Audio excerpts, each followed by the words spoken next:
Olá, seja bem-vindo a mais um episódio desse podcast. E agora a gente vai ter uma conversa interessante, como todas as outras que a gente já tem tido, no qual a gente vai entrevistar uma pessoa de founder de startup até a executivo de um clube de futebol. Essa pessoa tem essa trajetória e vai ser bem interessante. Obviamente, ela tem outras histórias aqui, mas a gente vai focar primordialmente nesses dois, e que é uma história bem interessante como um profissional. Eu sou Marcel Almeida, sou CEO da PM3 e estou aqui com o Rodrigo Iannuzzi, nosso co-host desse episódio.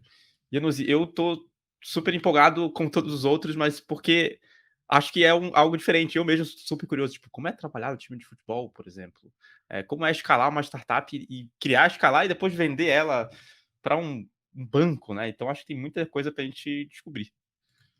Sim, sim, muito legal. Eu também tô bem curioso aqui. Conheço o Marcelo há bastante tempo, mas sobre essa última experiência no clube vai ser a primeira vez que a gente vai conversar, então tô muito legal. E eu, como entusiasta de futebol, deve ter vários eh, É. nossos ouvintes daqui, e quem estiver assistindo também, que está acompanhando todo esse movimento de SAF, vários clubes virando SAF, inclusive o meu time, como bom botafoguense aqui, que virou SAF recente. Estou super curioso para ver como é que é esse processo por trás. Legal. E para você que está assistindo ou ouvindo a gente, eu queria já pedir, se já é talvez a terceira, quarta vez que você escute esse podcast, dá uma notinha ali, se for no Spotify, dá 5 estrelas pra gente, que ajuda a dizer pro Spotify que você tá gostando do nosso conteúdo. E se estiver no YouTube, dá o like, assina o canal, que no nosso canal do YouTube especificamente tem esse podcast, tem o Mesa de Produto, tem vários conteúdos que saem ali gratuitamente, que a Permutrix está sempre produzindo, então é sempre legal se você puder fortalecer a gente para ajudar no algoritmo, né? Sempre o algoritmo.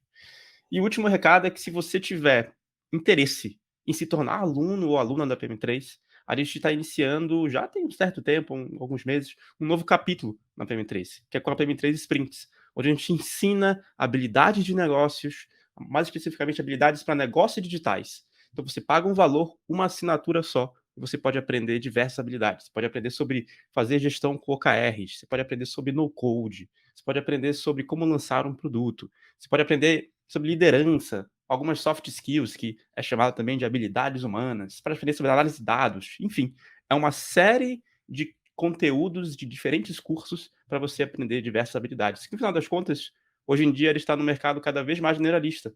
Então é importante você saber um pouco de tudo antes de escolher onde você quer se especializar. Então tem um cupom aqui na descrição desse vídeo, no YouTube, e na descrição do episódio também no Spotify, ou no seu player favorito aí. Legal, então vamos chamar aqui o nosso convidado, chamar aqui Marcelo Moraes. Marcelo, prazer estar recebendo você nessa primeira temporada do nosso podcast. Bom dia, gente. O prazer é meu aí. Super obrigado pelo convite. Estou super ansioso também pelo papo aqui.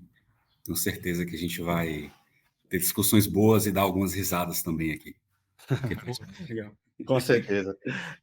Marcelo, vamos começar então lá do início da Meio Fácil, né? Que é como que surgiu a Meio Fácil. E se você quiser conectar um pouquinho com alguma experiência prévia sua que pode ter ajudado nesse início, também fica à vontade, né? Como surgiu, assim, de qual foi a motivação? Qual necessidade vocês estavam querendo resolver com a Meio Fácil? Joia. Cara, a Meifácil surgiu pelo seguinte. Foi uma confluência de fatores, na verdade. Eu tinha tocado uma startup na área de saúde antes, tinha fundado, e tinha falhado miseravelmente. Assim, a gente tinha quebrado o primeiro negócio, mas a vontade de empreender era maior, essa coceirinha que nunca acaba, né? E mesmo tendo decidido fechar o negócio anterior na área de saúde, uma semana depois, a gente já estava com o pé na estrada para montar o segundo. Mas, de fato, onde é que surgiu isso? Eu era sócio de uma empresa de contabilidade online, e a curiosidade é que essa empresa, que não mirava no microempreendedor individual, que é o MEI, né, ela começou a receber demandas de MEIs que procuravam essa empresa para tentar contratar um serviço de contabilidade.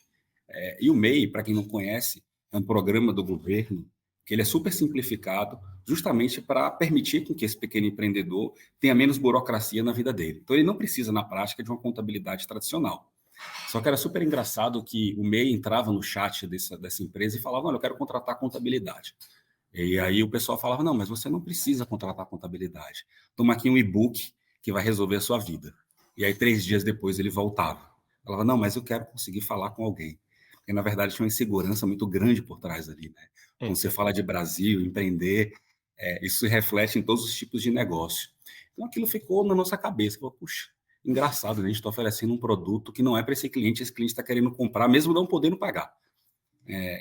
Porque é um produto de uma contabilidade mais tradicional, é caro para esse público, né? E eu fiquei com aquele negócio na cabeça, né?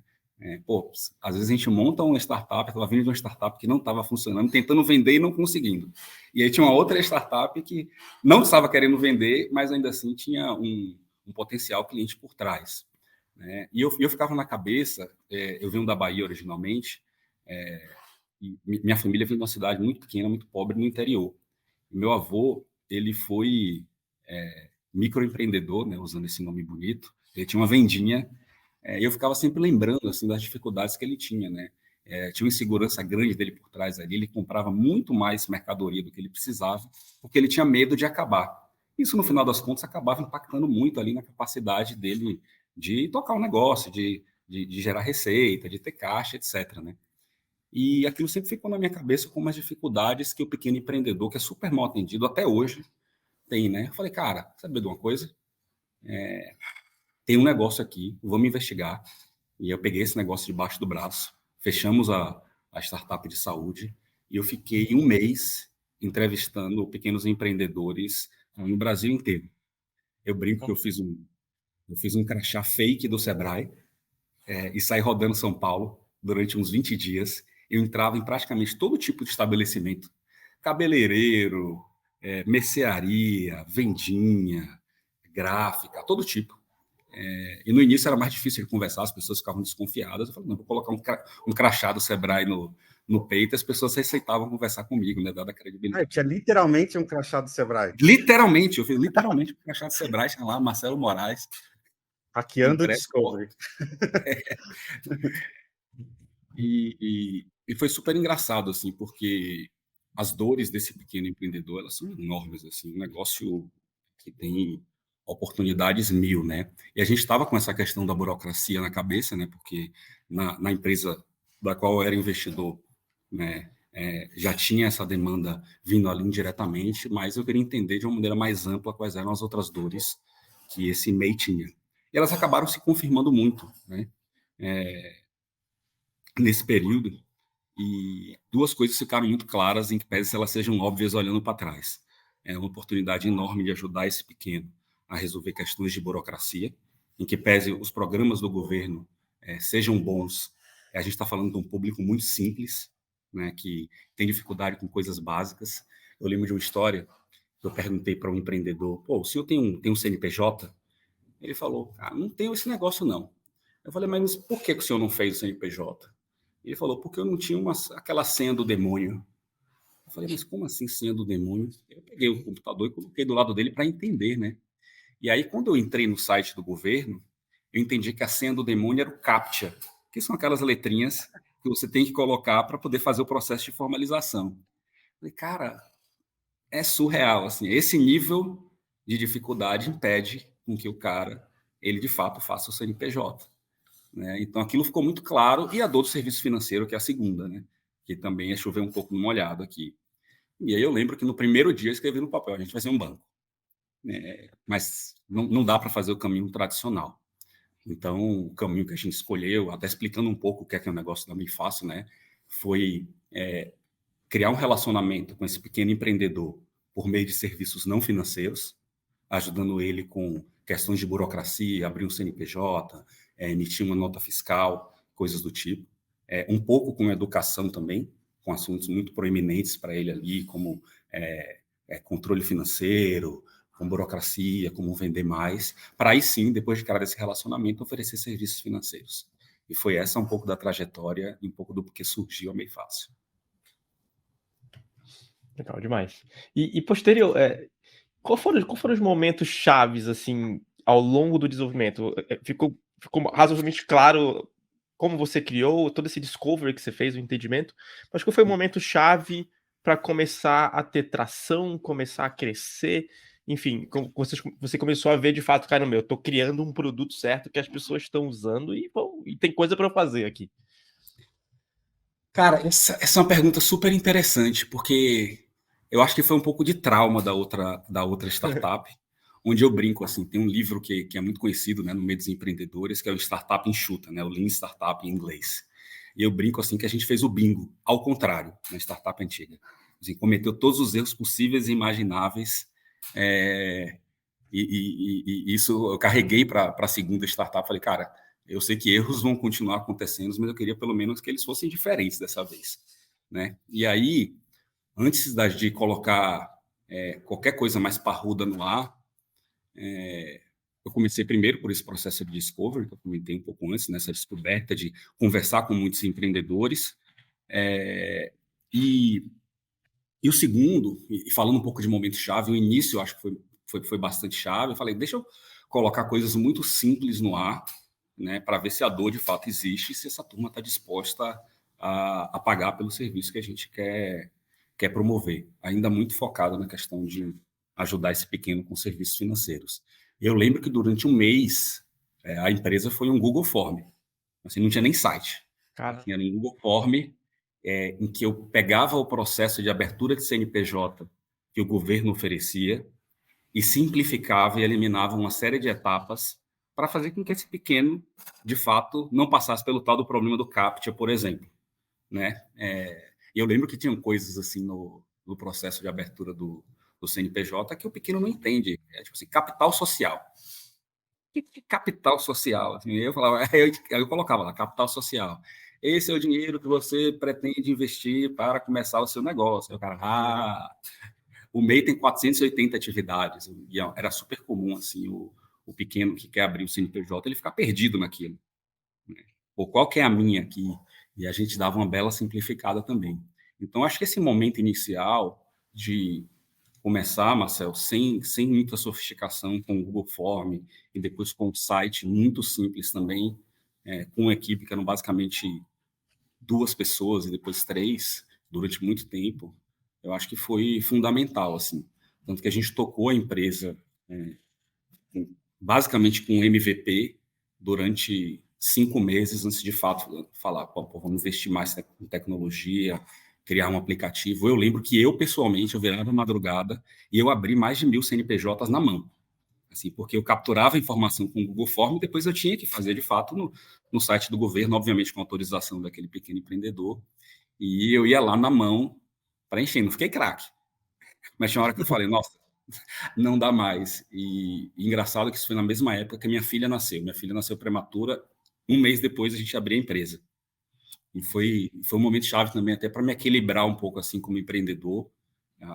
Dizer que as horas são longas, acho que é chover um pouco no molhado, né? Mas equilibrar um pouco na questão de prioridade. Eu lembro que no início eu levava ela para o escritório no sábado para trabalhar e chegou um ponto que eu falei, caramba, não dá para fazer isso, porque nem eu estou cuidando direito da minha filha e nem estou sendo produtivo no sábado aqui. Mas aí foi legal, porque o negócio tinha começado a crescer, a gente conseguiu com isso levantar capital bem rápido, assim, no terceiro mês de empresa. depois de provar esse valor, né, que tinha Depois de provar. tinha gente. Legal. Exatamente. Depois de provar, e a gente fazia uma série de testes, pago, não pago, variando aqui, variando ali. E aí, depois de 6 meses, a gente, de fato, falou, não, a gente tem um negócio, vamos criar um app, vamos fazer um negócio que escale. E aí, a gente tirou os gargalos de crescimento e o negócio começou a decolar a partir dali. Marcelo, quem eram os seus co-founders? A gente até conhece a Gislane, que era um deles. Eu não sei se teve mais algum co-founder além dela contigo. Éramos 4 co-founders no final das contas. A gente teve a Gislaine, que estava comigo, a gente estava juntos na startup anterior que quebrou. E aí o engraçado que aconteceu, como a Make Fácil começou a decolar rápido, né, crescer rápido, a gente decidiu fechar a empresa de contabilidade da qual eu era sócio. Mas eram pessoas muito próximas, a empresa crescia, não era aquele crescimento de startup que a gente está acostumado. E os dois principais, os dois fundadores da outra startup se juntaram ao time. Então ficou o cara de tecnologia, que era o Fábio, né, que veio, a Gislane olhando produtos, o Rodrigo olhando negócios e eu liderando o projeto. Então foi esse o projeto. Era essa configuração, né? Cada um se conhecendo aí de lugares diferentes, mas todos conhecidos de longa data, que davam tranquilidade aí para o processo também. Legal. Agora, fala. Não, eu ia te perguntar aqui sobre... Você começou quase como um serviço ali, né? Tipo, de cadastro das pessoas no MEI, né? E depois foi evoluindo para o serviço financeiro, né? Eu queria te perguntar como que foi o modelo de negócio disso. Qual que era o modelo de negócio inicial? Já era uma mensalidade ou te pagava para abrir a empresa? Os microempreendedores te pagavam só para abrir a empresa? Algumas ad hoc, assim? Não, essa é uma excelente pergunta, Iannuzzi, porque inicialmente a gente projetou um modelo freemium, ou seja, o nosso cliente ele teria acesso a alguns serviços gratuitos e para ter acesso a algumas funcionalidades e acesso a um ser humano, o serviço se tornava pago. A gente fazia inicialmente a abertura do CNPJ gratuita, a gente tinha gente no mercado fazendo pago, e a gente entendia que por a gente conseguir automatizar esse processo era uma forma de aquisição de clientes barata, né? Porque no Brasil hoje se abre mais de 2 milhões de CNPJs por ano. A gente falou, putz, aqui é onde eu consigo pegar o meu topo de funil ali, né? E atrair muita gente a um CAC mais baixo, um custo de aquisição mais baixo, e depois cobrar por outros serviços, como, por exemplo, eu preciso de orientação para emitir uma nota fiscal e eu não tenho segurança de fazer sozinho. Então, fala com o ser humano aqui, que ele vai te ajudar em relação a isso.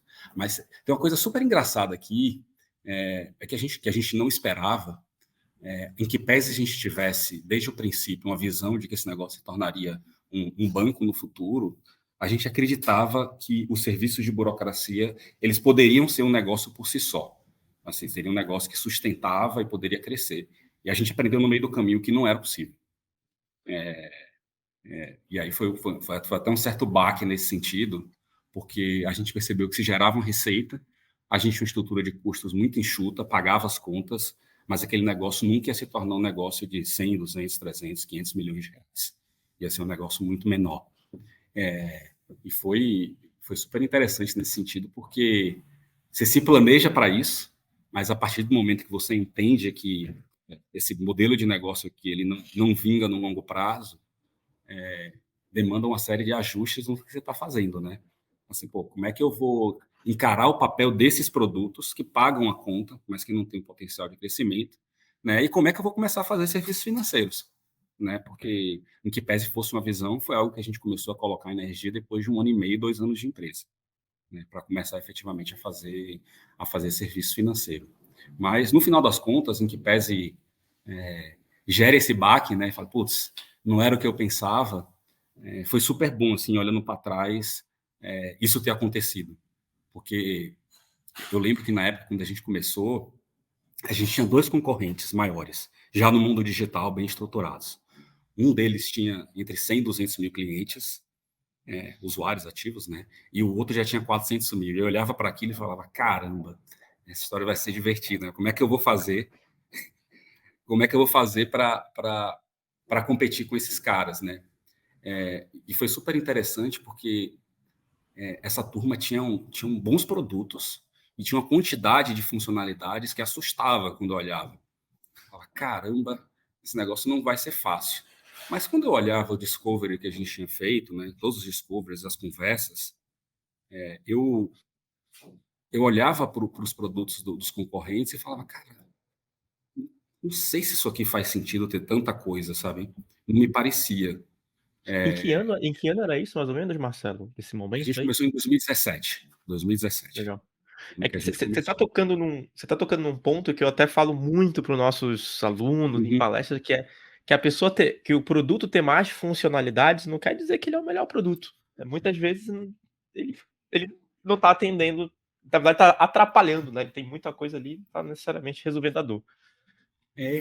Cara, e isso daí, só que gera aquela insegurança, né? Você fica com o tal do FOMO que o pessoal fala, né? O medo de você não ter quando você olha a concorrência, né? Que é muito fácil no momento de dificuldade você colocar o dedo e falar, mas a gente não tem isso, a gente não tem aquilo. E os concorrentes tinham literalmente, tipo, 10 a 15 funcionalidades cada um. E a gente tinha 2. De abrir a CNPJ e de emitir guia de imposto. E aí, num certo ponto, eu falei, cara, quer saber de uma coisa? Isso não é problema, não. E a gente passou a ter uma regra meio informal, assim, que, cara, a gente não vai colocar nada no ar que pelo menos 25% dos nossos usuários usem, porque vai ser distração.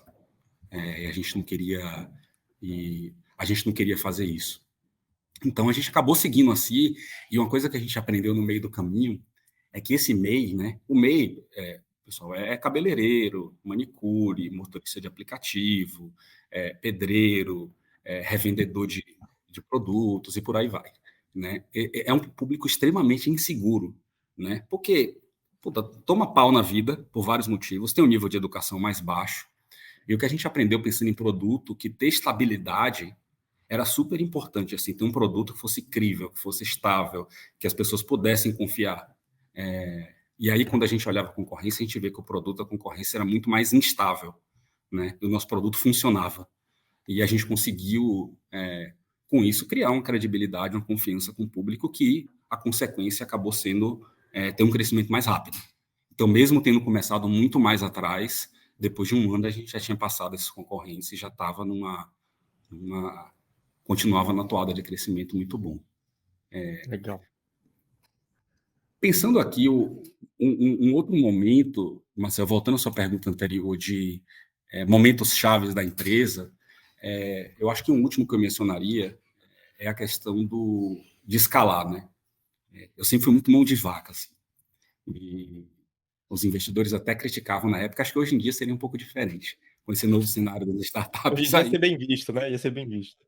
A gente quase não queimava caixa, assim, desde o início, a gente queimava pouquinho, sabe?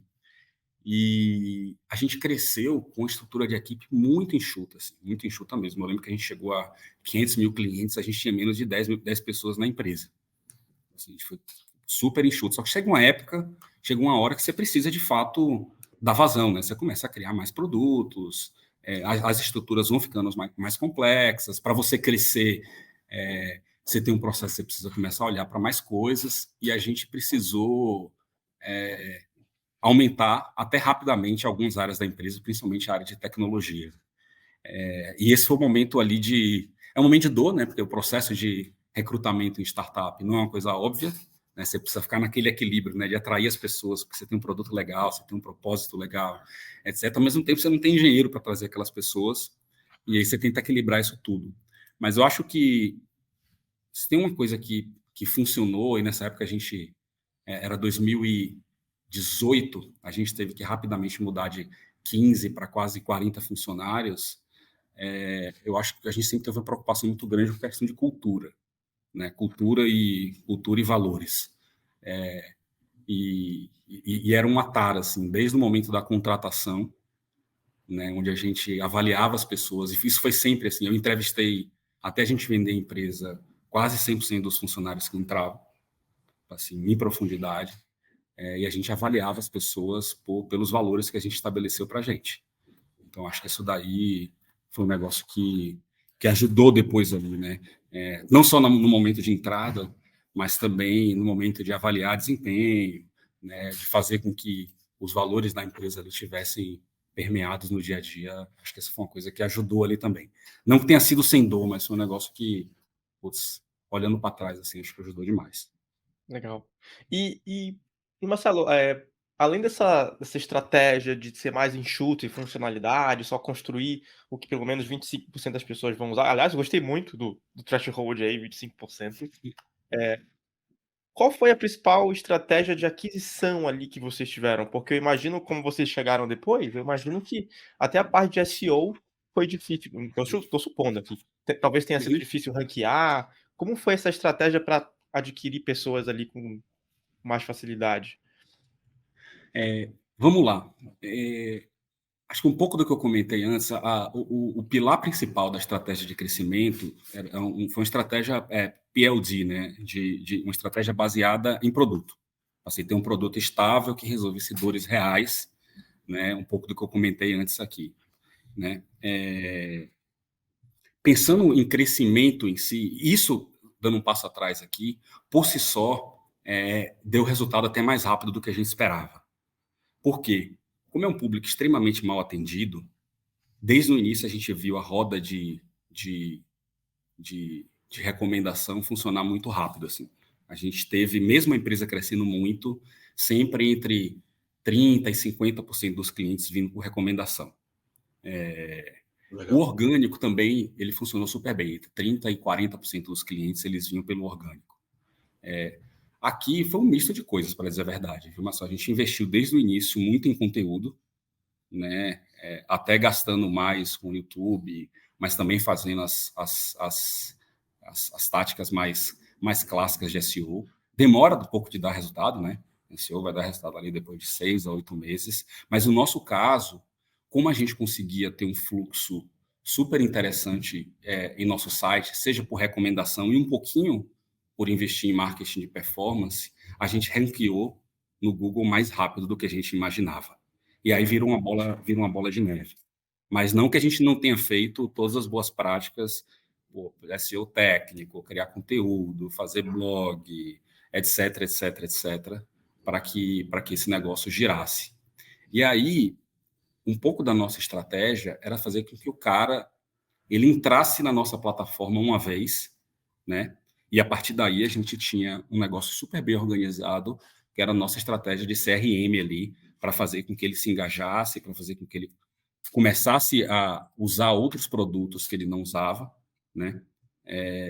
E aí foi uma bola de neve, por assim dizer, que ia se reforçando, né? E acabou funcionando. A gente conseguia atingir índices de retenção até bem interessantes. Depois de 12 meses, mesmo para clientes não pagantes, a gente tinha em torno de 50% dos clientes que continuavam usando o produto. Esse número acho que era mais de 90% para os pagantes. E a gente continuou reforçando isso, investindo cada vez mais em... Não é que a gente parou, investindo cada vez mais em conteúdo para reforçar o orgânico e também muito baseado na questão de indicação. Olhando para trás, a gente tinha entre 20% e 30% apenas dos clientes que a gente precisava de fato pagar para atrair. E que era um negócio que a gente fazia, sofria um pouco mais no início, até porque não tinha dinheiro, mas que a gente fazia depois sem peso na consciência, porque esses caras que vinham pagos, eles acabavam virando indicação para outros clientes depois, né? Então, em resumo, assim, foi muito PLD, né? Estratégia baseada em produto, mas também com o CRM por trás e criação de conteúdo para reforçar. Boa, muito legal, Marcelo. Tem uma história super, super legal de crescimento aí da MEI Fácil, mas uma pergunta que a gente gosta de fazer aqui para os empreendedores, né, é um momento difícil, né? A gente sabe que a jornada de criar uma empresa normalmente passa por algum momento mais complicado nessa montanha-russa, né, de criar uma empresa. No caso da MEI Fácil, o que você considera isso? Ou foi de uma certa forma, tipo, as coisas funcionaram e foi indo bem? Não, de forma alguma, ao contrário, a gente tem problema todo dia, né? Olhar para trás é muito fácil contar a história. Não, cara, muito pepino, assim, muito, muito pepino. E eu acho que teve, pensando aqui em tempo real, duas coisas, pelo menos, que foram momentos super, super delicados, assim. Um que eu comentei um pouco aqui, o fato de a gente reconhecer que o modelo baseado em burocracia e educação não era o modelo que sustentaria para fazer um negócio grande. Então, isso exigiu a gente olhar para esse negócio de uma maneira diferente. Eu acho que, de certa forma, foi bom, olhando para trás hoje. Na hora dava uma dor de barriga danada. Porque a gente conseguiu ter mais clareza. Oi? Foi nesse momento que vocês decidiram expandir para serviços financeiros, de verdade? A gente já tinha... a gente já desde o dia 1, a gente falava assim, esse negócio vai ser um banco. Mas, nesse momento, você fala, cara, vamos olhar para serviços financeiros, começar já a olhar para construir o futuro, e já tinha uma base de clientes razoável. Mas é super legal que você conseguia olhar cada produto de um jeito diferente, né? Eu falava, cara, o objetivo do produto, abertura de CNPJ, ele nunca mais vai ser receita. Não tinha sido, na verdade, né? Ele vai ser conquistar clientes no topo do funil. Aí você dá uma clareza para todo mundo na empresa, puta, que ajuda demais. O objetivo do produto nota fiscal vai ser retenção de cliente e juntar informação, porque eu vou usar essa informação para dar crédito para esse cliente lá na frente. Isso ajudou demais. Esse foi claramente o momento, e teve um outro que eu acho que não é tão bonito de falar, que, cara, quando você está crescendo, tem um erro assim que eu olho para trás, assim, foi muito claro, em que a gente cedeu em alguns momentos qualidade do time para poder ter gente mais rápido. E foi, tipo, puta, um super erro, assim. A gente percebeu até rápido, mas olhando para trás, dá aquela dor na barriga até hoje, sabe? A vergonha alheia. Você coloca para dentro e, pô, quando você traz alguém que, não por questão de valores, porque isso a gente conseguia ser muito chato, mas por questão de capacidade de entrega mesmo, decisão super errada, assim. A gente fez com algumas pessoas isso, não foi com uma só. Que tipo de problema isso dava? Que tipo de problema isso dava? Eu até pergunto isso porque simpatizo com a dor. Simpatizo com a dor. Cara, eu brinco assim que quando você traz uma pessoa que não performa, ela dá 3 vezes mais trabalho. Primeiro, porque ela não performa. Depois, porque ela demanda tempo do gestor para fazer com que ela desempenhe melhor, demanda mais tempo. E o pior de todos, que é o silencioso, manda uma mensagem muito ruim para as pessoas que desempenham melhor, né?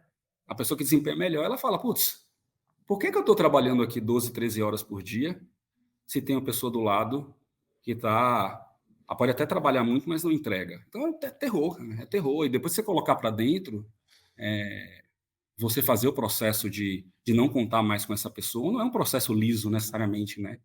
Porque, pô, você tem que dar o feedback, você tem que tentar fazer essa pessoa performar melhor, pelo menos assim eu acredito, né? Antes de sair fazendo um desligamento efetivo. Então, custa muito tempo, cara. Custa muito tempo você manter essa pessoa. Daqui que você traga a pessoa correta e que ela esteja desempenhando, performando, você vai mais 4, 5 meses aí esse processo inteiro. Então, foi um erro brutal. E eu coloco isso como momento porque aconteceu muito durante o processo de crescimento da empresa. Aí depois você aprende, veste as sandálias de humildade e tenta fazer correto. Mas é uma dor que não tem solução fácil, né? Contratação é um desafio em qualquer empresa, startup ainda mais. Mesmo indo lento, é capaz da gente errar, né? A gente vai errar, tem que saber isso, tem que reduzir o percentual de erro. E Marcelo, eu queria falar agora sobre a aquisição, porque chegou num momento ali que a Meifácil foi adquirida, né, pelo Leon, pelo banco. E eu queria saber um pouco mais como que você estava olhando o mercado para esse exit? Foi algo que vocês planejaram ou foi o Neon que abordou? E você mencionou também, né, que tinham outros concorrentes. Então, como foi isso? Por que o Neon escolheu vocês e não os outros? Como foi esse critério de definição aí? Tanto da escolha de vocês de aceitar o deal, quanto deles de quererem vocês, né? Lógico. Cara, a gente nunca planejou vender o negócio, sendo bem sincero. Por outro lado, a gente nunca foi dogmático de dizer assim, olha, eu nunca vou vender esse negócio. Uma coisa que a gente sempre conversou assim, entre os fundadores, os sócios, a decisão tem que ser que faça mais sentido para o negócio. Assim, independente assim, de vaidade de cada um dos sócios, o que é que vai fazer esse negócio chegar mais longe. E é isso que tá por trás da aquisição da Neon. Na época, e aí foi uma super coincidência ou não, né, a gente estava levantando uma rodada de Série A, uma rodada mais parruda, e na época a gente foi abordado por 3 players do mercado, né, a Neon sendo um deles. Um era uma empresa muito grande, e foi até fácil assim, para a gente decidir que não, porque tinha uma cultura muito diferente da nossa. A gente falou, cara, a gente vai ter que viver vários anos nesse negócio e a gente não quer ser miserável por vários anos. E não era questão de arrogância, não, era uma questão de tranquilidade, assim, de falar, cara, se eu tenho que trabalhar longas horas por semana, vamos tentar trabalhar num ambiente que a gente acha que faça mais sentido. E era uma empresa muito grande, a gente entendia que não casava. Uma outra, a gente adorava, por outro lado, assim, eram pessoas que a gente gostava muito, mas a proposta financeira não fazia tanto sentido. E a Neon, a gente tinha investidores em comum, né? As primeiras pessoas que investiram na Neon também foram as primeiras pessoas que investiram na Meifácil. Então já existia uma proximidade. E o que a gente viu é que a Neon tinha desenvolvido um negócio de pessoa física, né? É um banco digital de pessoa física, mas tinha um negócio de pessoa jurídica muito pequeno, né? E quando a gente olhava os dois negócios, e aí foi um pouco de uma via de mão dupla, né? Para nenhum fazia muito sentido, porque a Meio Fácil tinha os clientes de pessoa jurídica, um segmento que tinha conseguido criar relacionamento, que era o segmento do MEI. Foi para a gente fazer banking, é muito fácil no papel, e a Nuzi sabe bem aí, porque passou um tempo no Nubank, mas você criar um banco é uma tarefa hercúlea, né? A gente já fazia serviços financeiros, nos oferecendo produtos financeiros isolados, até então, né, em parceria com outros players, maquininha de cartão, pagamento de boleto e por aí vai. Mas você criar uma estrutura de banco do zero, a gente falou, cara, para o negócio podemos até fazer, mas vai demandar muito dinheiro, muito tempo e tem uma chance razoável da gente quebrar no meio do caminho. Então fazia muito sentido se juntar com a Neon. E na prática foi isso que aconteceu, assim, foi muito natural, sabe? Fazia muito sentido para os dois lados e o fato de a gente ter investidor em comum facilitou demais a conversa também. Legal. E aí, depois da aquisição, Marcelo, te acompanhando aqui pelo LinkedIn, vi que você ficou lá no Neon, né, por um, acho que 1 ano e meio, 2 anos, né? Isso. Uhum. Queria ver como é que foi essa... Acho que normalmente, como parte de um deal de aquisição, tem esse manter o empreendedor por um tempo, né? Uhum. Mas queria pegar um pouquinho de como foi essa sua experiência, né? A gente sabe, isso até foi tópico de outros episódios aqui do podcast, né? Aquisições são complexas, né? Em geral, né? São difíceis e queria ver como é que vocês fizeram ali essa entrada, vamos dizer assim, da Meio Fácil dentro da estrutura da Neon, né? Cara, eu brinco assim, que aconteceu nesse processo da Neon, tudo de bom que a gente imaginava e os desafios também que a gente imaginava, né? O Pedro, que é o fundador da Neon, é um cara fantástico, com a capacidade de levantar capital, né? E levar a empresa para frente, ímpar no Brasil, né? E, de fato, isso proporcionou para a gente, levando a Meio Fácil ali para dentro, ter acesso a capital e a crescimento que a gente dificilmente teria se a gente tivesse seguido carreira solo. Então, nesse sentido, foi fantástico. E como eram negócios complementares, assim, a turma de executivos, os fundadores da Neon, eles desde o início foram muito abertos a fazer com que a Meio Fácil tivesse o espaço que ela merecia ali. Então, nesse sentido, foi super positivo, super aberto. A Neon, na época, tinha em torno de 500 funcionários, já era uma empresa maior, mas não tinha milhares de funcionários ainda, como tem hoje. Então, nesse sentido, eu olho para trás e eu continuo achando que fez super sentido fazer esse deal, né, fazer essa transação, fazer esse movimento com a Neon. Os desafios acontecem, né? Eu acho que aqui não tem suavizar muito, não. E acho que tem um pedaço olhando para o meu papel como empreendedor, que é super engraçado. O empreendedor ele é muito apaixonado, né? Então ele olha para aquele negócio dele e ele fala, não, eu quero crescer esse meu negócio no matter what, não importa o quê. Vamos crescer e fazer com que o sonho ele continue. Mas a realidade é que você está dentro de uma empresa cujo principal objetivo é fazer a empresa crescer, e não um negócio ali dentro, né? E aí os desafios são desafios que acontecem nesse tipo de coisa. Você tem discussão de orçamento, de estrutura, o que é que vai para frente ou não. Isso, naturalmente, gera um estresse no empreendedor. No empreendedor, eu estou falando por mim mesmo ali, tem uma ansiedade enorme, né? Eu olhando para trás hoje, eu falo, putz, eu acho que eu poderia ter sido um pouco mais light até, sabe, nesse processo. Mas é um turbilhão de emoções ali, né? Na hora que você quer defender aquilo que você está ali, o seu sonho que você criou, e levar aquilo ali para frente, é um super desafio nesse sentido, até de autoconhecimento, assim, né? Do tipo, eu levei esse negócio até aqui, o que é que faz sentido para mim continuar assim? Porque é uma vida diferente, não é igual, né? Você está tocando aquele seu negócio, mas você passa a ser um executivo de uma empresa maior. E não tem resposta certa e errada, né? Tem gente que está super feliz no papel de ser um executivo de uma empresa maior e quer crescer com aquela empresa até ir para o IPO, e tem gente que... E a Gislane fala muito isso, né? Ela fala, não, Marcelo, eu não quero ser executiva de uma empresa grande com esse perfil. Para mim, o perfil ideal de empresa é até esse estágio. E tudo bem, né? Tem outra frente também super desafiadora, são os funcionários, né? É um pessoal que cresceu com a empresa até aquele momento que ela foi ali, com aquele tamanho. A gente vendeu, a gente estava próximo de 100 funcionários na época, 80 aproximadamente. E que você tem diferença de cultura, de propósito, a pessoa está trabalhando por algo maior, então é natural que você tenha saída de algumas pessoas. Agora, a Neon sempre teve uma preocupação grande que esse processo fosse feito da maneira mais cuidadosa possível. Mas não foi fácil, não, eu diria. Não foi fácil. Várias sessões de terapia, antes, durante e depois, para entender. Mas, olhando para trás, eu acho que valeu demais esse processo. Eu acho que vale até citar aqui um complemento a isso, porque a gente entrevistou a Gislaine alguns meses atrás para um podcast de produto, focado em gestão de produto, que a gente tem, que é uma mesa de produto. E a gente entrevistou ela. O foco da entrevista era como é atuar na área de produto após uma aquisição. Porque acho que em qualquer área é um caos, na de produto não deixa de ser também, porque você tem que integrar time, integrar funcionalidade. Então, quem quiser ouvir esse podcast, a gente vai deixar o link aí também, que acho que é uma extensão do que a gente conversou aqui, mas um pouco mais focado ali em produto.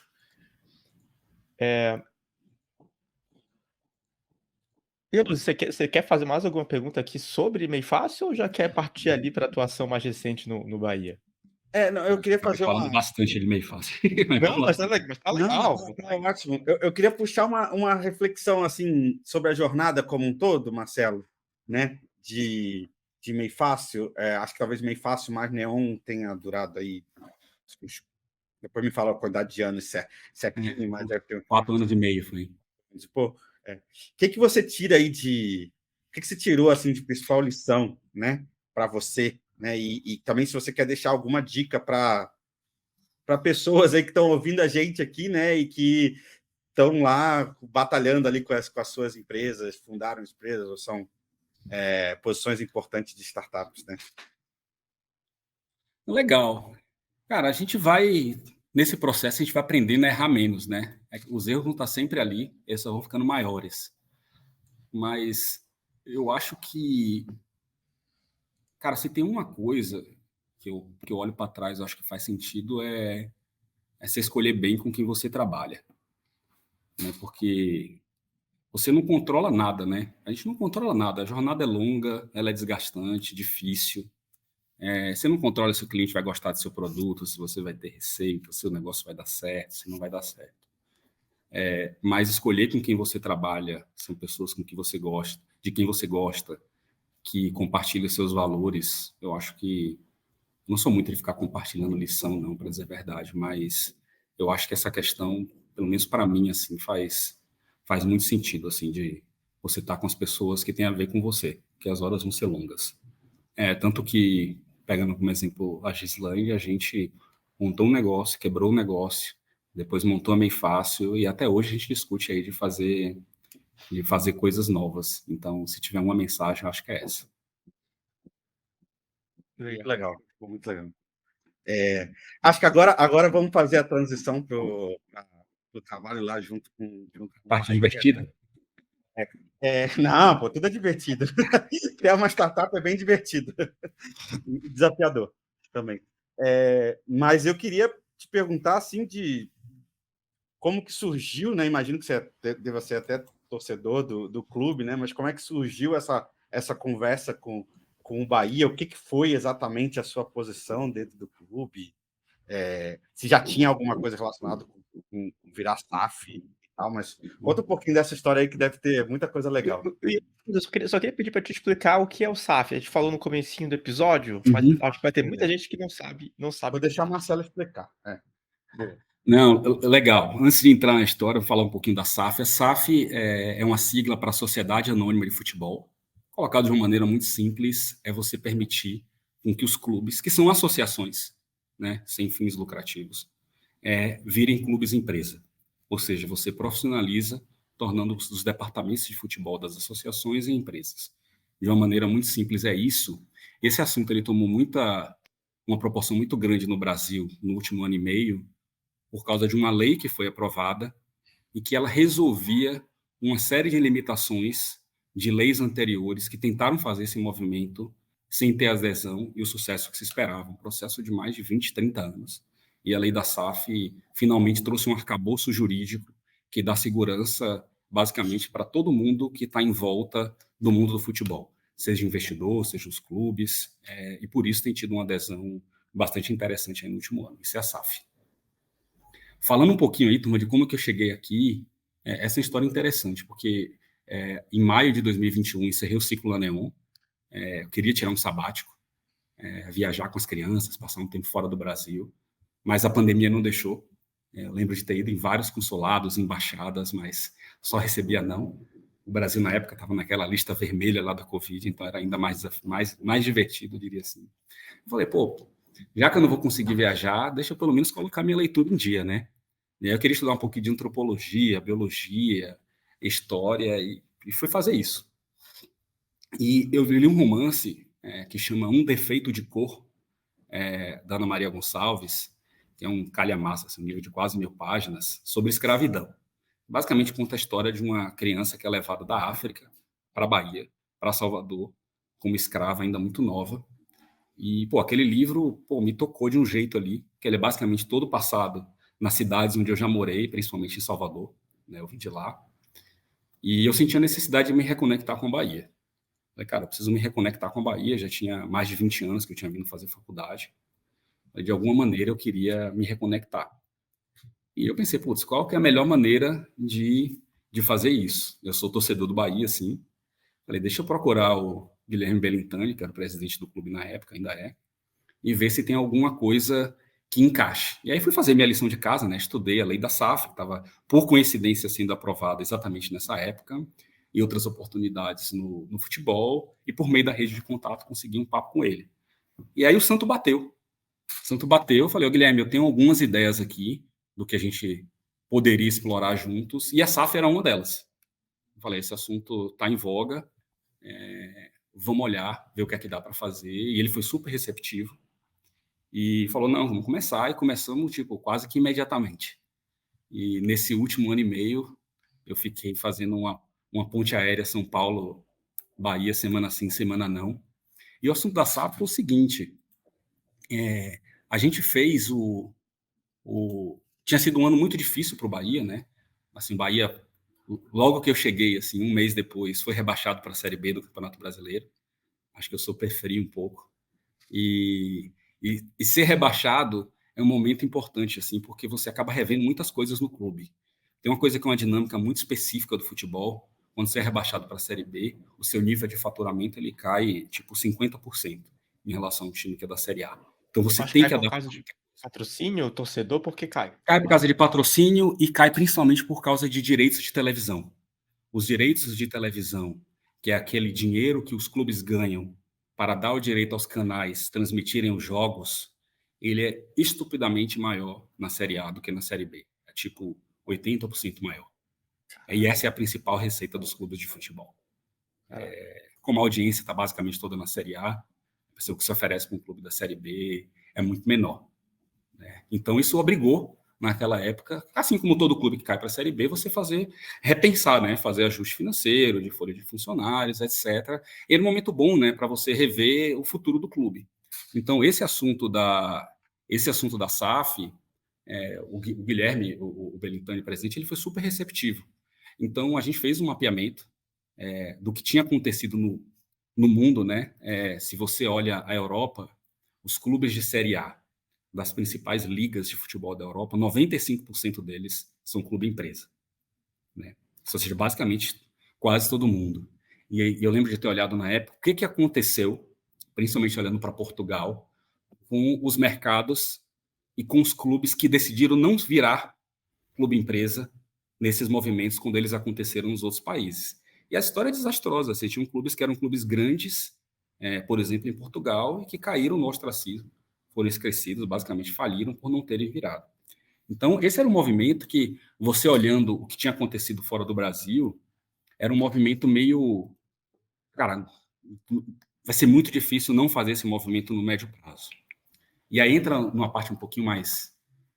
que eu fui aprendendo no meio tempo, que é um pouco mais técnica do futebol, que é o seguinte. Pega um clube. Isso eu fui aprendendo, foi uma tristeza e, ao mesmo tempo, foi uma revelação.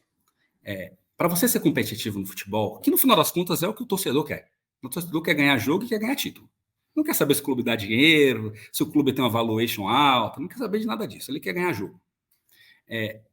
Existe uma correlação que é muito grande entre desempenho esportivo e a folha de pagamento dos jogadores do clube.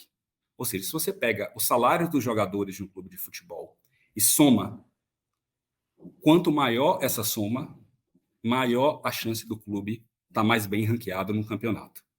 Essa correlação assim é enorme, eu não sabia disso, né? Agora, para você conseguir bancar uma folha de pagamento que é alta, você precisa gerar faturamento, certo? Que para um clube médio como o Bahia, médio grande como o Bahia, é muito difícil você conseguir competir nas condições normais de temperatura e pressão com um clube como o Flamengo, com um clube como o Palmeiras, são clubes que têm um nível de faturamento muito maior. Então você precisa ter alguma coisa que não é simplesmente a geração de faturamento para ser competitivo. Porque isso tem um certo teto, né? Que depende da quantidade de torcedores que você tem, etc. e tal. Então, além de fazer sentido para o Bahia, olhando o movimento que tinha acontecido em outros países, fazia muito sentido olhando a perspectiva de médio e longo prazo do que vai acontecer e já está acontecendo no futebol brasileiro. Que é, cara, eu preciso ter alguém que me ajude a ter um nível de competitividade maior, seja porque injeta mais capital, seja porque traz tecnologia esportiva para que eu consiga fazer isso. Então fazia ainda mais sentido fazer SAF, né? Agora, se a gente fosse fazer, a gente sabia que os investidores, principalmente os melhores investidores, eles já estavam começando a olhar para o mercado. Então, ele falou, se a gente precisa fazer rápido. Então, vamos se mexer. Então, foi esse um pouco do contexto que fez com que a gente, com que o Bahia, né, fosse olhar a SAF e fosse um dos primeiros clubes a fazer SAF do Brasil. O que tinha de diferente, que era super interessante, é que os clubes que se moveram antes, eu estou falando do Botafogo, Vasco, Cruzeiro, eram clubes que fizeram SAF por necessidade. Clubes que tinham dívidas muito altas, que se não fizessem, basicamente iam quebrar. Né? O Bahia foi o primeiro que não precisava fazer a SAF na velocidade que fez, olhando financeiramente. Né? Porque o clube tinha dívidas equilibradas, em que pese tivesse uma dívida, era bem administrado, mas era mais uma decisão estratégica do que uma decisão de salvação de clube naquele momento.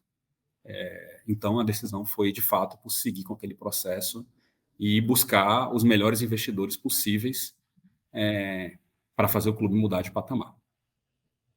E Marcelo, você falou em algum momento de ser mais competitivo, né? Esse ser mais competitivo foi em que sentido, assim, né? No sentido de ser competitivo nos campeonatos, e por isso você tem que ter umas finanças boas, ou ser competitivo em outro aspecto? Queria entender um pouquinho melhor. Não, é de fato ser mais competitivo nos campeonatos, ganhar jogo e disputar título. Assim, no final das contas, é isso que o torcedor quer. Certo. E isso é super engraçado, porque no início a gente falou, pô, de quem é que a gente vai atrás, né?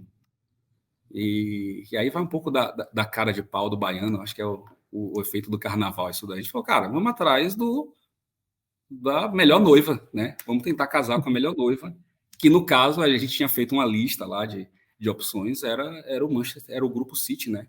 Eles são donos do Manchester City e donos de mais outros 12 clubes no futebol mundial hoje, né? E são de longe o maior grupo de futebol do mundo. E a gente falou, cara, vamos atrás desses caras, óbvio, mais um ou dois para a gente ter referência. A gente decidiu não fazer um processo tradicional com banco de investimento. Tinham alguns motivos por trás aqui. A gente achava que era um processo muito mais no 1 a 1, conhecendo o mundo do futebol, do que um processo exclusivamente financeiro. E a gente foi bater na porta dos caras.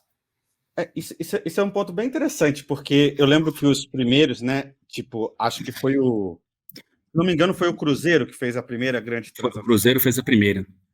E acho que um pouquinho depois teve Botafogo, e foi assessorado por banco de investimento, né? Acho que dá até para citar aqui, porque ficou bem famoso ali a XP, sim. Fazendo todo esse meio de campo. E vocês escolheram esse outro caminho, né? Queria... não sei o que você consegue detalhar, mas acho que seria muito legal a gente passar um pouquinho por isso. Cara, aqui nada contra os bancos de investimento. Eu acho que eles fazem um papel super importante, mas tinha alguns motivos da gente não ir para trás, ir atrás de um banco de investimento, né? Acho que 2 principais. As negociações no futebol é um mundo muito à parte, assim, né? E o que a gente percebe que as negociações que envolvem os bancos de investimento, elas tendem a trazer mais investidores financeiros do que investidores estratégicos, né? E na nossa leitura, como o Bahia é um clube de torcida médio grande, era fundamental para a gente ter um investidor estratégico que aportasse não só o dinheiro, né, para poder pagar as dívidas e para poder você ter um nível de investimento interessante, mas que aportasse conhecimento esportivo, né? E quando você olha os movimentos feitos pelos principais bancos de investimento, a gente entendia que a tendência seria, até por conversas prévias que a gente teve para testar águas, seria levar o clube para um caminho de investidor financeiro que não era interessante para a gente, né? E o Guilherme, ele tem uma sensibilidade enorme, Guilherme Belintani, para esse tipo de negociação no mundo do futebol, que precisa ser feito com cuidado, precisa se ter um processo de convencimento que o tempo tradicional de uma operação de M&A feita por um banco de investimento às vezes não respeita. E, de fato, é muito fácil olhar para trás, mas foi o que acabou acontecendo com o negócio do Grupo City com Bahia, porque foi um processo que acabou sendo mais longo, que talvez se a gente tivesse apertado no acelerador para acontecer, tivesse melado, não tivesse acontecido, e que funcionou, no nosso caso, fazer sem um apoio. Mas foi basicamente esse o motivo. Boa. E se você puder contar para a gente quanto tempo demorou esse processo? E também eu tenho curiosidade sobre os critérios, né? Do tipo, óbvio que estar com o Grupo City, que você falou, né? O dos maior grupo desses de clubes, né? Donos de clubes no mundo. Mas assim, o que vocês avaliavam, né? De tipo de impacto que aquilo teria no futebol? Imagino que tinha alguns critérios além do financeiro, obviamente. Você falou já de ser estratégico, mas quais que eram esses critérios para essa definição? E se teve negociações desses critérios, né? Imagino que alguns deles tiveram que ser negociados durante o deal. Uhum. Não, sim, cara. Puta, essa é uma longa história. O negócio como um todo, ele durou 1 ano, mais de 1 ano até o fechamento, mas a parte central da negociação ali durou 6 a 9 meses, que já é um processo longo. Eu vou dar um passo atrás e a gente vai falar dos critérios. Primeiro, o Bahia não era a primeira opção do Grupo City, sendo bem claro, assim. Eles já tinham olhado outros grupos no Brasil, então teve um processo do nosso lado de tentar convencer a turma de que o Bahia fazia sentido, né? E aí foram algumas conversas, mas passaram por algumas coisas, como ambiente político do Bahia. O Bahia é um clube arrumado, a sua administração era uma administração arrumada, auditada por empresas externas, o que pode parecer um negócio básico quando você fala de empresas maiores, mas o mundo do futebol é muito mais divertido que isso, né? Você tem um nível de profissionalização que ainda precisamos chegar lá, colocado de uma maneira polida. Mas tem uma coisa que foi super interessante, que ajudou a convencer os caras. Se você pensa no futebol brasileiro, a grande força, olhando em quantidade de títulos e em dinheiro, está no Sul e no Sudeste, né? Isso faz com que os jogadores que são formados no Nordeste, e formação de jogadores é uma coisa muito importante para os clubes de futebol, financeiramente falando, esportivamente falando, eles venham do Nordeste, joguem num clube do Sudeste e depois eles façam um caminho, aqueles com maior potencial de ir para a Europa. Cara, só que o Norte e Nordeste do Brasil tem 35% da população. Cara, por que esse caminho é necessário? Ele não é. Se você conseguir criar um clube que tenha relevância esportiva e financeira no Nordeste, você pode tirar essa etapa de transferência de jogadores que vêm do Nordeste para o Sudeste e fazer ali por si só um centro de desenvolvimento de jogadores que possam ir para a Europa diretamente no futuro. E conseguir mostrar isso, essa, entre aspas, possibilidade de arbitragem ali, de desenvolver o Nordeste como um centro per se, foi um negócio que foi muito atrativo ali para o Grupo City. Então, esse conjunto de coisas ajudou a convencer os caras. Mas voltando à sua pergunta, o que é que o Bahia avaliou, né, para ser o Grupo City? Cara, a questão do poderio econômico não fica fora da mesa, é lógico, né, o maior grupo de futebol do mundo. Mas tem uma coisa interessante, duas coisas que a gente prezava muito, que acabaram acontecendo. Uma do ponto de vista do Bahia, era muito importante para o torcedor que não virasse o Bahia City, assim, que o investidor conseguisse preservar e reconhecer, né, a cultura do clube, a história do clube, né? Isso se reflete em marca, isso se reflete em hino, isso se reflete em logo. Essa foi uma coisa que o Grupo City, desde o início, esteve muito aberto, né, a reconhecer a história do clube e manter, né, os principais signos. E tinha outra coisa fazendo uma... Desculpa te cortar, mas acho que até para contextualizar o pessoal, né? Eu acho que o contra-exemplo disso foi o Bragantino, né? Com o Red Bull Bragantino, que mudou o nome, mudou o logo, mas também é um clube com uma torcida muito menor, né? Muito Isso. menos tradicional do que o Bahia ou o Cruzeiro, né? Que não aceitariam coisas desse tipo. Exatamente. Esse é um movimento super possível de ser feito num clube tipo o Bragantino, que, aliás, é um trabalho super bem feito, que está sendo feito lá, mas que no Bahia era impossível. Agora, por trás, o terceiro motivo, que talvez seja o principal de todos, é a capacidade de agregar valor esportivo. E aí eu vou voltar no ponto que eu trouxe antes, que é o seguinte. Eu falei, para você ter resultado no futebol, você precisa de dinheiro, né? Que se reflete em folha de jogador. Só que o Grupo City, quando você olha no mundo, ele foi campeão nacional em vários países, não tendo nem de perto o principal orçamento. Isso é uma coisa que o próprio grupo fala. O que é surreal de difícil de se fazer no futebol. Você ser campeão com quinto, oitavo, 10º orçamento, o que é que está por trás disso? É que eu tenho alguma coisa que não é o dinheiro, né, que é a tecnologia esportiva, que faz com que você consiga ter resultados esportivos melhores, mesmo não tendo o mesmo nível de investimento do clube que mais investe. E quando você olha para isso e fala, caramba, o Bahia tem uma capacidade de geração de receita importante, mas que não é e não vai ser igual a um clube como o Flamengo, que a quantidade de torcedores é muito diferente. O Flamengo tem 40 milhões, o Bahia tem 4. Né? É uma diferença de patamar muito importante. Então, eu preciso ter um investidor estratégico que consiga trazer esse aporte de conhecimento esportivo. E não tem ninguém nem perto do City de fazer isso. Aqui, sem abrir os números, mas quando você olha o orçamento do Grupo City em diferentes países e o que se conseguiu de resultados esportivos, sendo campeão em vários deles, sem você ter os maiores orçamentos, a gente fala, é isso que a gente quer. Então, esse foi o principal motivo, até muito mais importante do que o dinheiro que está sendo aportado. Muito legal, muito legal. E Marcelo, o seu trabalho lá no Bahia foi até esse momento da aquisição para o Grupo City, ou ele se estendeu depois disso? Como é que foi essa? Não, o trabalho ele começou um pouco antes, né?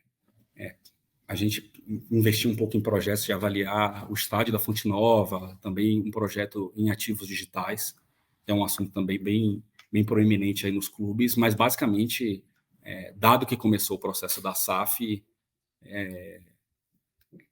99% do meu tempo teve focado nisso. E aí, quando acabou esse processo, existia a possibilidade de continuar no clube, mas e aí, por questão familiares e a vontade de empreender de novo, eu decidi voltar para São Paulo. Mas foi um processo super interessante, tem histórias super engraçadas desse período aí, e é um negócio que vai ficar. Conta uma pra gente aí, se for possível de contar dessas histórias engraçadas. Cara, acho que tem umas 2 ou 3 interessantes. Eu lembro que teve uma vez que a gente foi lá já no processo mais adiantado, né? O Grupo City ele tem uma área de fusões e aquisições interna, né? Então, basicamente, toda a negociação acontecia com essa área, mas nos momentos mais importantes a discussão era direto com o CEO, né? Que é o Ferran Soriano. E eu lembro da gente já estando bastante avançado na negociação. A gente foi lá para Manchester para meio que fazer um aperto de mãos, né, e negociar os pontos finais, que se provaram não sendo finais. E a gente foi sentar lá com o Ferran e com o Sheik, né, que é o chairman do grupo. E eu lembro do Guilherme sentar na mesa, assim, falando, olha, é um super prazer estar aqui, sentar com vocês, poder falar aí que hoje é o melhor time de futebol do mundo. Mas a gente pode falar do Manchester City se você quiser também. Isso foi um quebra-gelo, porque na verdade a gente estava falando do Bahia, né? E tava aquela tensão na mesa ali, né? E você pega aqueles caras sérios, eles desabam nessa hora ali, né? Arriscado. Pode dar ruim. Arriscado, mas foi super bom, assim, né? Porque tirou aquela tensão da mesa, assim. Mas eu acho que tem duas coisas, assim, que são super interessantes, diferentes, além dessa, assim, no momento do futebol, que uma é, nesse tipo de negociação, tudo tem que ser muito sigiloso, né? E sigilo no futebol é uma palavra que não existe, né? Você vê que as negociações, elas acontecem todas na imprensa e tal. E a gente sempre tentou manter esse processo, cara, extremamente sigiloso dentro do Bahia. Era um grupo restrito de pessoas, tipo assim, 5, 10 pessoas que sabiam do que estava acontecendo. Mas era engraçado, a gente fazia uma reunião, não fazia um movimento, e no dia seguinte estava na imprensa. Né? E a gente não sabia, era muito louco o que estava acontecendo, porque a gente tinha uma preocupação grande. E chegou num determinado momento que a gente teve que restringir ainda mais. Assim. E durante alguns meses ficou, tipo assim, entre 3 pessoas do clube que estava acontecendo. E aí deu uma reduzida nos vazamentos, e depois a gente conseguiu abrir mais. Se eu tivesse que dizer uma última coisa aqui que eu acho que vale a pena falar, sempre que eu trago esse assunto da negociação com o Grupo City, o pessoal pergunta, mas qual foi a valuation do clube, né? Por quanto vocês venderam? E é super interessante, em que pese a gente tem feito valuation, usando todas as boas práticas que vocês podem imaginar aí, várias metodologias, a gente nunca, em momento nenhum, sentou na mesa para discutir valuation com os caras. E eles também fizeram a conta de valuation. Mas como assim, Marcelo? Vocês não discutem valuation? E aí a gente, com o tempo, foi entendendo que não era necessário. Por quê? No médio e longo prazo, se você for pensar, o que é que o torcedor quer? Ele não quer saber qual que é a valuation do clube. Ele quer saber se o clube vai ser vencedor. Ele vai vencer jogos e se ele vai disputar título. Então, não importa.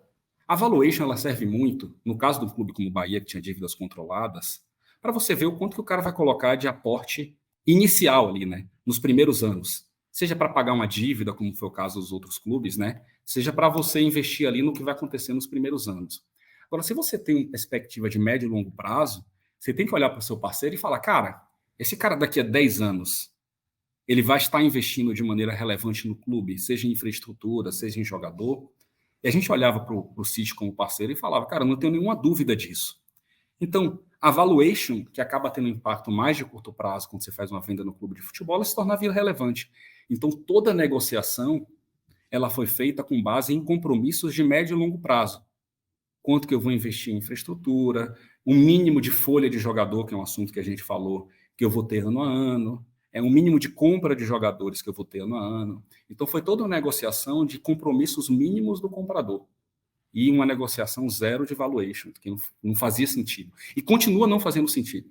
Para clube de futebol, exceto clubes que têm uma dívida muito grande, aí você precisa fazer um aporte ali de prazo para pagar aquela dívida, a discussão de valuation ela foge muito do padrão. Porque quem está vendendo não quer colocar dinheiro no bolso. Quem está vendendo quer ganhar, né?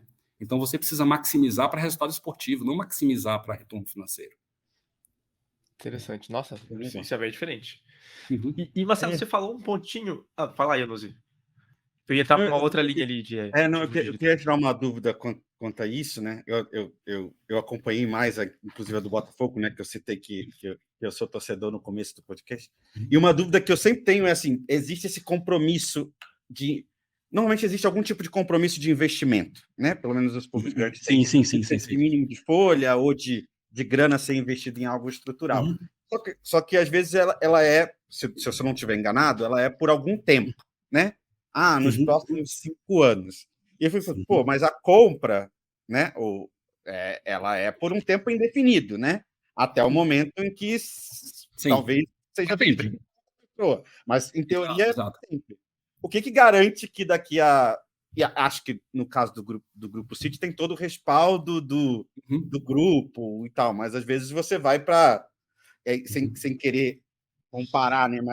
Mas já comparando, você tem tipo o Cruzeiro vendido para o Ronaldo, né? O que garante que depois de tantos anos esse investimento vai continuar existindo, né? E se vocês chegaram a... E aí, de novo, dentro do que for público, você puder falar, né? Se vocês chegaram a ter algum tipo de compromisso assim, mais longo do que os 5 anos. Essa é uma excelente pergunta. E eu brinco assim, contrato, ele é uma lista de erros do passado, né? Se você for olhar um contrato, a pessoa vai listando tudo lá que aconteceu de erro em outros negócios e tentando minimizar isso. Na prática, se você tem um parceiro no qual você não confia, não tem nada que garanta, em bom português, porque contrato é algo sempre muito discutível. Dito isso, eu acho que o fato de ser Grupo City, por si só, reforça essa confiança que a gente tinha. De novo, era um investidor estratégico que tem como principal objetivo criar clubes no mundo. Então, isso dá uma segurança muito grande, mas a gente colocou, sim, uma série de coisas no contrato. Por exemplo, no caso do Bahia, tem compromissos de 5 anos, mas os compromissos são de 15 anos. Né? Tá. Você tem uma série de compromissos entre 5 e 15 que já dá uma confiança maior. Além disso, e aí menos abrindo o detalhe aqui, existe uma série de gatilhos no contrato que, independente do tempo, vai valer depois de 15 anos, 20 anos, 30, 50 anos, que protegem o clube na situação de que alguma coisa dê errada. Assim, o clube foi vendido, isso é fato, assim, não dá para questionar isso. Mas no caso de situações extremas, o clube tem uma série de proteções que permitem com que o clube continue existindo e eventualmente até existindo independentemente lá na frente. Isso foi pensado. Mas, de novo, cara, quando você se amarra com alguém, você casa com alguém, é confiança. É confiança. Mas o contrato foi pensado nesse sentido. E, Marcelo, você mencionou um pouquinho ali sobre ativos digitais, que está sendo um tema para os clubes de futebol. O que é exatamente isso? Eu fiquei curioso para saber que ativos são esses? NFT? Você tem a questão das NFTs, né, que é um assunto até que ele teve uma hype grande faz 1, 2 anos e agora caiu um pouco. Eu continuo acreditando muito na Web3 como conceito, né, de você dar poder para o cliente que está na ponta. É um assunto que ainda está meio morno agora, mas vai voltar. Mas, Marcelo, se eu tivesse que comentar sobre futebol, até fugindo um pouco da questão do City, tem muita oportunidade assim não explorada pensando em business. E é uma pena ver hoje assim, porque você tem muitos empreendedores entrando, mas acho que poderia ter muito mais. Assim. É uma indústria, se tiver tempo ainda aqui para falar um pouco, que tem oportunidades totalmente não capturadas. Pensa num clube de futebol. Essa é a parte que eu me divirto mais. Clube de futebol, eles são 5 empresas dentro de uma empresa só. É super comum você ver as pessoas encherem a boca para falar, esse negócio é mal administrado. Até comparando um pouco assim com o mundo de startup e grandes empresas. Cara, é um negócio super complexo. Se você for pensar um clube, ele faz gestão de um time profissional de futebol que participa de competições. Ele faz gestão de categorias de base, ou seja, desenvolvimento de jogadores jovens, que é um negócio completamente diferente de que você fazer gestão de um time profissional. Ele faz gestão de programa de fidelidade, que é o programa de sócio-torcedor. Ele é um business de entretenimento que vai muito além do estádio, que por si só já seria um negócio complexo. Né? Isso se reflete muito nas receitas que os clubes têm. Se você for pegar, como é que um clube de futebol ganha dinheiro? Ele tem direitos de transmissão, que é um pouco do que a gente falou, ou seja, os canais de streaming ou os canais de TV aberta, eles pagam para os clubes para transmitir os jogos, certo? Essa é a principal fonte de receita. Venda de jogadores, patrocínios, o dia de jogo, que o pessoal chama, né, o tal do match day, ou seja, são programa de sócios, são os torcedores indo para o estádio, comprando ingresso, comprando bebida, etc. E o clube tem um negócio de varejo ainda ali dentro, que é venda de material esportivo. Então, quando você olha isso, você fala, caramba, velho, tem muita coisa aqui dentro, não é um negócio simples. E se você pega um clube de futebol da Série A do Campeonato Brasileiro, os clubes em média faturam ali entre 150 milhões de reais por ano e 1 bilhão de reais por ano, que é o Flamengo ali, que é o clube que mais fatura. E se você for pensar, eu gosto de usar o exemplo do Flamengo, o Flamengo tem 40 milhões de torcedores e fatura 1 bilhão de reais por ano. Você pega uma empresa de telecom, que tem... É um negócio engraçado, porque elas têm uma quantidade de clientes parecidos no Brasil, né? Uma Vivo, por exemplo. Só que elas faturam literalmente 40, 50 vezes mais. Pô, mas que coisa engraçada, né? Você tem a mesma quantidade de clientes, entre aspas, mas um faturamento 50 vezes menor. O que é que está por trás disso? Os clubes, eles capturam muito pouco das externalidades que eles geram. Ou seja, eles geram um tipo de engajamento com os torcedores e negócios, mas muito pouco dessa receita fica dentro dos clubes. Pega um exemplo, negócio de varejo, né? Venda de camisa, material esportivo. Boa parte do valor fica com as grandes marcas de material esportivo, com a Nike, com a Adidas. Os clubes capturam um valor muito pequeno dessa rede. E quando você olha cada um desses negócios que a gente falou aqui, seja jogador, seja negócio de entretenimento, seja programa de fidelidade, essa realidade acontece em cada um desses negócios.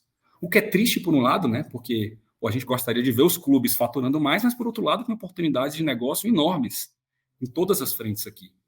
Então, provocação para os empreendedores que possam estar ouvindo aí cara, por que não fazer fora dos clubes negócios que são hoje feitos dentro dos clubes, mas que por o clube ter toda aquela dinâmica que a gente conhece de futebol, não conseguem fazer bem cada um desses negócios.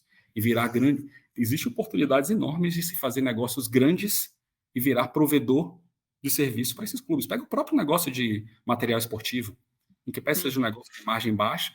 Por que o Bahia, ou por que qualquer clube tem que ficar fazendo gestão de fornecedor de camisa de futebol, gente? Não é o core do clube, certo? O clube não tem as habilidades específicas para fazer isso bem. Não tem muita oportunidade para fazer isso fora dos clubes. E quando eu olho para cada um desses negócios, por que não fazer divisão de base fora dos clubes de futebol? Por que não fazer programa de fidelidade fora dos clubes de futebol? Por que não fazer gestão de mídia, né, pensando nos direitos de transmissão, fora dos clubes de futebol? Então tem um mar de oportunidades imensa aí. Muito dinheiro na mesa. E acho que pouca gente olhando, seja negócios digitais, onde você olha, por exemplo, negócio de fidelidade, de programas de sócio-torcedor, tem uma pegada digital forte, seja fora, como você olha desenvolvimento de jogador. E aí tem espaço para mais umas 3 conversas. Mas tem muito ponto de fidelidade fica bem óbvio, né? Porque fica bem claro na minha cabeça quando você fala, porque houve esse movimento em outras indústrias, né? O programa de fidelidade de aéreas passa a ser uma empresa diferente. Tem um programa de fidelidade agora que junta Raia, drogaria, mais pão de açúcar e tal, e fizeram uma joint venture. Eles saem das empresas tradicionais para ser uma entidade apartada, mas super legal. E Marcelo, como é que você vê para te encerrar? Acho que tá muito legal. Eu tô até pensando, nossa, daria para a gente fazer mais conversas mesmo para aprofundar aí nesse mercado de esporte, de futebol, bem legal. Mas para a gente encerrar aqui, eu queria perguntar para você como que você compara esse seu trabalho num clube de futebol, no caso no Bahia, com os outros que você teve em empresas maiores ou até em startups. É parecido ou realmente é muito diferente? Como que você compara? Cara, é muito diferente e ao mesmo tempo tem muitas similaridades. Eu acho que primeiro tem um preconceito grande, né, sobre as pessoas que trabalham, que não conhecem o mundo de futebol e olham para os clubes e falam, não, esse negócio é mal gerenciado. Minha experiência no Bahia, mas mesmo conhecendo pessoas de outros clubes, o nível das pessoas é excelente. Tem pessoas, ex-consultoria, McKinsey, BCG, trabalhando dentro dos clubes com nível de sofisticação fantástico, assim. Então, desse ponto de vista, assim, a qualidade das pessoas é muito boa. E como os clubes têm que gerenciar uma complexidade muito grande, que a gente comentou aqui, com um dinheiro que, de certa forma, é limitado, então tem uma cultura de se fazer mais com menos, que é fantástica, assim, que eu acho que serve até de lição para as startups, principalmente no momento que a gente está vivendo, né? É uma cultura, assim, muito sem frescura, de, vamos fazer mais com menos. É lógico que o futebol permite esse tipo de coisa, porque 99% das pessoas que trabalham dentro do clube são torcedoras daquele clube. A gente brinca assim que tem um salário emocional, né? A pessoa topa trabalhar muito e ganhar muitas vezes menos, né? Os salários do futebol eles são um pouco mais baixos do que outras indústrias para ter aquilo. Essa é uma diferença. Agora, quando a gente olha os clubes, acho que não é particular dos clubes, Marcel, mas toda indústria que você olha, eu acho que se faz muito pouco isso. Tem oportunidades, né, de você trazer boas práticas, seja pensando em estratégia de negócio, seja pensando em processo de gestão, que você consegue aplicar e que alguns clubes fazem mais, outros clubes fazem menos, né? Eu acho que que essa é uma reflexão. Agora, se eu tivesse que comparar uma grande empresa, uma startup com um clube, engraçado que, na minha visão, se parece muito mais com startup, dada a velocidade com que as coisas acontecem lá dentro, quantidade de coisas que você precisa fazer ao mesmo tempo, mudanças, né? O dia de jogo é um negócio assim que mobiliza todo mundo, porque às vezes você precisa alocar gente que está numa área para ajudar no jogo, etc. e tal. Eu acho que é uma dinâmica muito mais cara de startup do que cara de empresa grande. É muito diferente, assim, quem vê de fora, acho que é aquele negócio da década de 70, mas pelo menos no Bahia, onde eu tive a maior experiência, é super dinâmico, super interessante. Legal demais. Marcelo, super obrigado por esse papo. Eu gostei muito.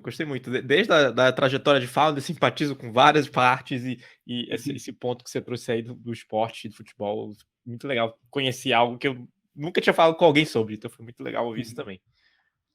Pô, eu que agradeço aí pelo papo, super obrigado. Acho que acabei falando mais um pouco do que eu deveria. Não, foi ótimo, mas, foi ótimo. Mas quando a gente gosta é assim, né? Legal demais. Que é bom. Bom, Legal, e para pessoal. você que ficou aqui até o final com a gente, não esquece de dar um like ou aproveitar o cupom que eu mencionei no começo do episódio para você virar aluno da PM3 Sprints. E se você quiser se conectar também com o Marcelo, a gente vai deixar o LinkedIn dele. E eu espero ver você nos próximos episódios desse podcast. Até mais.